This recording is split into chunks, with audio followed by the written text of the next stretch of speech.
ప్రకాశం జిల్లా మార్కాపురం చెన్నకేశవ స్వామి బ్రహ్మోత్సవాలకు వచ్చే భక్తులకు సీఐ సుబ్బారావు కీలక సూచనలు చేశారు. బ్రహ్మోత్సవాలకు వచ్చే భక్తులు వేసవి కాలం కాబట్టి వాటర్ బాటిల్ వెంట తీసుకుని రావాలన్నారు. దొంగతనాల పట్ల నిరంతరం నిఘా ఉంటుందని అన్నారు. భక్తులు బంగారు నగలు వేసుకుని వచ్చినప్పుడు జాగ్రత్తగా ఉండాలన్నారు. ఎవరినైనా అనుమానం ఉన్న వెంటనే పోలీసులకు సమాచారం ఇవ్వాలన్నారు. అనుమానాస్పద వ్యక్తులపై నిఘా ఉంటుందని తెలియజేశారు.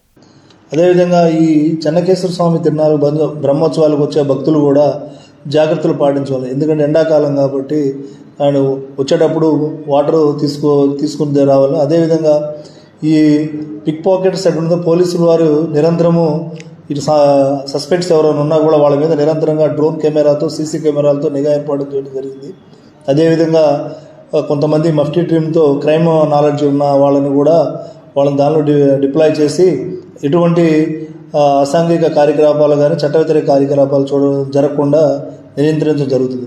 దీనిలో భాగంగా ప్రజలు కూడా వచ్చేటప్పుడు కొంచెం అధికంగా ఆభరణాలు వేసుకుని వచ్చి కొంచెం జాగ్రత్తలు పాటించి ప్రజలను కూడా వాళ్ళ వైపున ఎవరున్నారు, అనుమానితులు ఎవరైనా ఉంటే అటువంటి వ్యక్తుల యొక్క సమాచారాన్ని వెంటనే పోలీస్ శాఖకు అందించినట్లయితే అటువంటి వ్యక్తులను అరెస్ట్ చేసి వారిని చట్టపరంగా చర్య తీసుకోవడం జరుగుతుంది. కాబట్టి మార్కాపురం పట్టణంలో ప్రసిద్ధిగాంచిన శ్రీ లక్ష్మీ చెన్నకేశ్వర స్వామి తిరునాళ్ళ బ్రహ్మోత్సవాలను ప్రజలందరూ కూడా భక్తి శ్రద్ధలతో జరుపుకుని ఎటువంటి అవాంఛనీయ సంఘటనలు జరగకుండా పోలీసు వారికి సహకరించవలసిందిగా మార్కాపురం ప్రజలందరినీ కూడా కోరుకోవడం